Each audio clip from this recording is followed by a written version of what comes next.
Boa noite a todos, eu sou Luiz Fernando, trabalhador aqui da casa de Dr. Bezerra de Menezes, e hoje nós vamos falar sobre um tema que chama fraternidade com o próximo.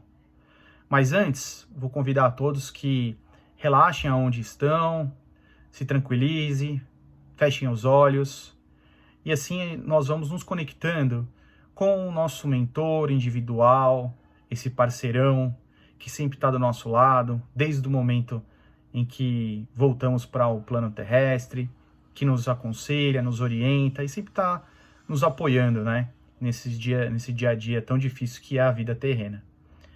Assim também, vamos nos elevando, nos conectando com o Dr. Bezerra de Menezes e a sua equipe, agradecendo ao empréstimo da casa, que nos recebe, que nos apoia como sempre. Pedimos também, assim, uma proteção a todos os trabalhadores que nesse momento de pandemia estão nas frentes de trabalho, liderando na parte espiritual, na parte assistencial, na parte administrativa, que eles possam ser reconfortados, protegidos e amparados nesse momento. Também agora vamos para um agradecimento a Ismael, o anjo guardião do nosso país, que ele continue fortalecendo todas as fronteiras de nosso país com uma cúpula protetora, de bastante luz, bastante energia. Que chegamos assim também a nossa mãezinha amada, Maria de Nazaré, que ela possa envolver cada um de nós em muito amor, em muita paz, em muita tranquilidade. E assim chegamos a Jesus, esse irmão maior que nos guia e nos traz as lições que precisamos entender, aprender e absorver ao longo dessa jornada, seja ela espiritual, seja ela no mundo terreno. E chegamos a Deus, Criador de tudo, fonte máxima de amor e de poder. E agradecemos a todos aqui presentes e a todos aqueles que precisam, com a prece que Jesus nos ensinou. Pai nosso que estais no céu, santificado seja o vosso nome. Venha a nós o vosso reino, seja feita a vossa vontade, assim na terra como no céu. O pão nosso de cada dia dai-nos hoje. Perdoai as nossas ofensas, assim como nós perdoamos a quem nos tem ofendido. E não os deixeis cair em tentação, mas livra-nos de todo mal, que assim seja, graças a Deus. Agora mais harmonizados, mais tranquilos e serenos, que nós possamos hoje conversar, entender e provocar algumas boas reflexões sobre esse tema, a fraternidade com o próximo. A fraternidade com o próximo é um tema no qual, quando eu recebi, eu fui checar o Evangelho segundo o Espiritismo para tentar buscar alguma passagem que já desse de pronto, né? Uma visão sobre o que é a fraternidade com o próximo, o que ela representa, o que ela quer passar. E eu me deparei que não existe uma passagem com um tema, né, escrito lá, fraternidade com o próximo. Na verdade, todo o Evangelho é um grande arcabouço, né, um grande repositório, um grande depósito, digamos assim, para facilitar, de várias lições que nos ensinam e nos levam a entender o que é a fraternidade com o próximo. Por que eu digo isso? Porque na não visão rápida e objetiva, né, do tema, quando eu fui olhar o Evangelho segundo o Espiritismo, eu fui buscar o entendimento e qual era a explicação no dicionário, né? Então, um convite também para que possamos, quando não tivermos as respostas, as quais nós tentamos buscar no Evangelho segundo o Espiritismo, ou em outro livro, ou em outro local de consulta, possamos olhar também o que significa aquela palavra no idioma português, olhar a origem dela quando possível, né? E quando eu comecei a debruçar sobre o significado dessa palavra, né, da fraternidade, da palavra fraternidade, eu me deparei com uma explicação dentro de várias, né? Vou passar aqui rapidamente, que é o parentesco entre irmãos. Isso é um ponto que a fraternidade nos significa. Solidariedade com o irmão, né? Então, quantas passagens no Evangelho não falam sobre a fraternidade, a solidariedade, perdão. União e convivência. E aí, nesse ponto, que é união e convivência, que aí eu quase peguei o gancho, mas o gancho mesmo veio quando eu cheguei na última definição, que é harmonia entre as pessoas da mesma comunidade que lutam por um mesmo ideal. Isso é a fraternização, né? A fraternidade é o como nós podemos colocar essa questão de convivência com os mesmos e na mesma luta. Se formos retomar o que o Evangelho nos ensina, primeiro, somos todos irmãos.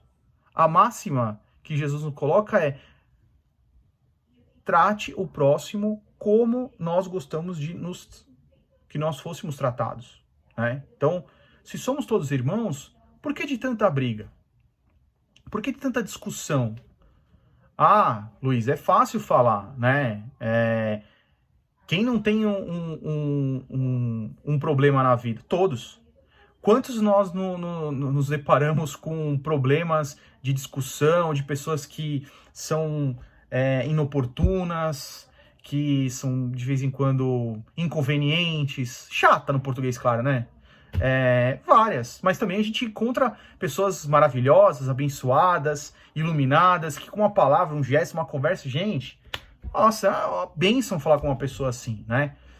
E o que eu quero que nós possamos nos concentrar agora é uma frase que, assim, a resposta que a gente vai discutir é o seguinte: o que precisamos com a fraternidade com o próximo é aproximar as diferenças. Esse é o ponto que é a pergunta que eu lanço e é o ponto que nós vamos desenrolar agora sobre o tema da fraternidade, tá? Então, quando nós olhamos, né, e entendemos o que é aproximar as diferenças, e aí eu queria trazer um paralelo com nós temos visto o que acontece no mundo hoje, com relação à polarização, na política, em rede social, no centro espírita ao qual fazemos parte, não todos, mas a grande maioria, seja por sermos assistidos, né, por pessoas que trabalham no centro, ou mesmo as pessoas que trabalham no centro, que são os trabalhadores assim como eu, como outros milhares que aqui eu estou personificando, existe divergência. E vamos refletir: se todos estão lá porque em algum momento buscaram, né, a reforma íntima, o tema que nós mais ouvimos em palestra no Centro Espírita, nos 4, 5 anos de EAE, né? 4, 5 anos, porque tem gente que entra no T2, tem outros que não entram, já entram direto no básico e, né, vão seguindo. E toda vez martela, e quando nós estamos lá trabalhando, conversando, debatendo, existem arranca-rabos, né? Existem discussões, a pessoa se melindra, fica dodói. Uma coisa que eu cheguei, à conclusão é que o espírita é o mais sentimental de quem busca uma espiritualidade, né? Nós aprendemos ao que não fazer e quando a gente precisa praticar, a gente fica chateado, nós ficamos tristinhos, magoadinhos, e não precisa, né, gente? Não é fácil, eu sei que no momento da discussão realmente é difícil, mas são questões que nós precisamos observar para que possamos evoluir. E a questão de aproximar diferenças é realmente lembrar que todo mundo que está embaixo do centro espírita está tentando fazer o seu melhor, né? E pode ser que naquele momento a pessoa ainda não está no grau de evolução que você esteja, né?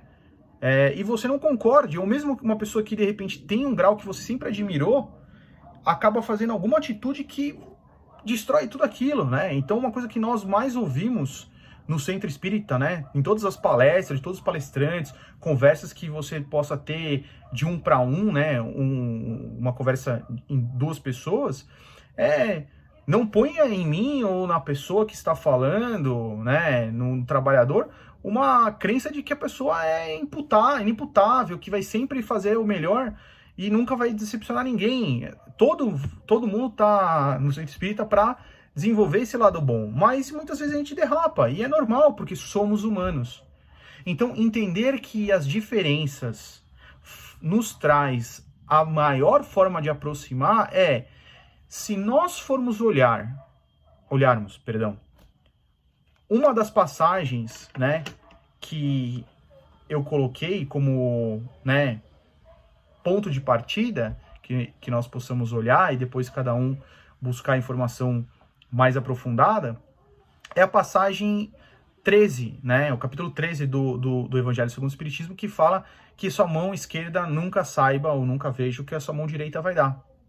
Nela tem uma passagem que fala sobre a beneficência exclusiva.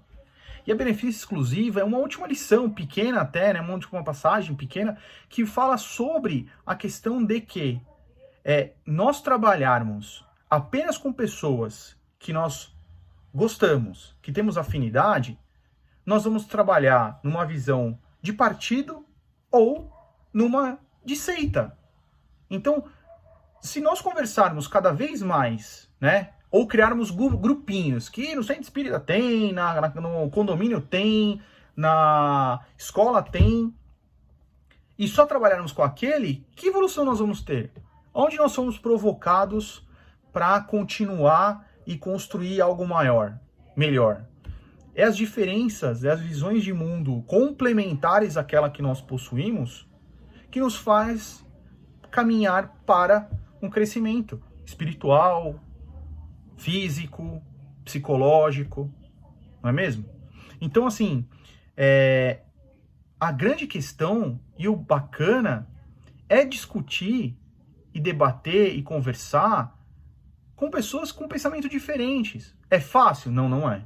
Não é. Ainda mais quando pega, como o Leandro Carnal, que é um filósofo, fala que aquelas pessoas que querem catequizar, quer ter uma coisa chata que, sabe, incomoda, é a questão de a pessoa querer converter você para um pensamento que ela tem. Ela tem todo o direito de falar, você tem o direito de ouvir, se você achar que está sendo inoportuno, interromper com educação e seguir em frente. Só que aí, essa questão de trazer a diferença, de escutar o próximo, né, mesmo que a opinião seja divergente, traz uma outra passagem nessa mesma lição que chama-se piedade. A piedade é a irmã da caridade. Ela é quando nós, seres humanos encarnados, irmãos, né, de todos que aqui estão, conseguimos trabalhar pelo bem ao próximo. Imagina que nós possamos ver um irmão sofrendo e você não conhece, você serve um pedaço de pão, um suco, ou muitas vezes, né, foi uma coisa que eu pude aprender com trabalhadores muito mais experientes em trabalho sociais, na casa assistencial, que o assistido que lá chega, né, para trocar uma roupa, tomar um banho, comer um pão e tomar um chocolate, muitas vezes ele para conversar com você. E quantas vezes nós nos colocamos como a questão de eu preciso doar dinheiro, eu preciso doar bens, mas eu não dou a minha atenção. Imagina o que é para um morador de rua, né, para uma pessoa que está em condição de rua, ter uma conversa, um bate-papo com alguém que naquele momento está dando atenção para ele. É uma coisa inimaginável, né? Um outro ponto que vale a reflexão da piedade é: eu estou ajudando não é porque ele é do partido, não é porque ele é da mesma crença, não é porque ele é do mesmo credo que o meu. Eu estou ajudando porque eu olhei o outro como espelho de mim mesmo. Isso é o momento em que você, como pessoa, indivíduo, e como nós, como sociedade, irmãos que somos, conseguimos colocar ao máximo a questão de faça ao outro aquilo que você gostaria que fizesse a ti mesmo. Visto isso, o que podemos entender que a aproximação das diferenças faz com que possamos hoje entender o que eu quero buscar deva ser, em muitos dos casos, as visões diferentes de mundo, mas que mesmo se eu não queira fazer, e está tudo bem, não há problema nenhum, eu possa e eu deva olhar o outro além do que ele aparenta ser. Porque ele não está, naquele momento, aquele irmão, por mais odiosa que seja a palavra que ele faça, o ato que ele cometa, entender que ele está num caminho de evolução como nós. E que a piedade, esse é o ponto, a piedade faz com que possamos ajudar aquele próximo com o máximo de vontade, sem esperar o mínimo de retorno. Tem uma passagem, e aí para finalizarmos a questão da diferença, é que fala também na lição do que sua mão não dá, a direita não sabe o que a esquerda dê, coloca que nós não devemos convidar, os ricos ou os amigos para um banquete, para uma festa. Porque quando a gente convida alguém, nós esperamos que essa pessoa nos convide no futuro. Todo mundo é assim? Não, mas uma grande parte, Você faz uma festa e pelos seus amigos você entende que eles também vão te chamar. Não você esperando algo em troca. Agora, a piedade é quando você faz sem esperar e sem ter nada em troca. Então, é a doação máxima. É fazer pelo outro aquilo que o máximo possível sem esperar nada em troca. Esse é o sentimento da piedade, segundo o Evangelho, nos traz a maior proximidade com os anjos, com os espíritos de maior evolução. Muitas vezes nós nos deparamos, com exemplos dentro da casa, dentro de palestras que nós ouvimos, com o exemplo de Divaldo, Chico Xavier, Jesus, Ismael. Eles estão em um patamar diferente do nosso. Nós temos que olhar para cá. E uma coisa que eu falo, por experiência própria, pelo que eu vejo na casa, quantas pessoas não estão lá no dia a dia, deixando a família, nos trabalhos da casa, seja onde for, e não só no trabalho da casa, em outros lugares, outras casas, outras pessoas que nem parte de um centro espírita ou de uma igreja católica fazem parte, mas que eles dedicam aquele momento específico para ajudar o próximo. E sem esperar nada em troca. A gratidão, e a recompensa não é deste mundo, é do outro. Então, para finalizar, para que nós possamos aí encerrar essa reflexão de hoje, de novo, harmonia entre as pessoas da mesma comunidade que lutam pelo mesmo ideal é a definição da fraternidade. É nela que nós temos que trabalhar e fazer com que as diferenças nos aproximem. Nos aproximem não é questão de dar um abraço em quem está falando o impropério, é rezar para que ele encontre a luz quando nós possamos ter o momento certo da nossa evolução. Cada um tem o seu momento, cada um tem que ter esse respeito. E com isso, nós hoje encerramos a nossa conversa. Obrigado a todos, fiquem com Deus, agradeço a todos que acompanharam e se cuidem. E assim finalizamos, voltando à harmonização, à tranquilidade do início, com uma última prece. Pai nosso que estais no céu, santificado seja o vosso nome, venha a nós o vosso reino, seja feita a vossa vontade, assim na terra como no céu. O pão nosso de cada dia dai-nos hoje, perdoa as nossas ofensas, assim como nós perdoamos a quem nos tem ofendido. E não os deixeis cair em tentação, mas livra-nos de todo mal, que assim seja, graças a Deus.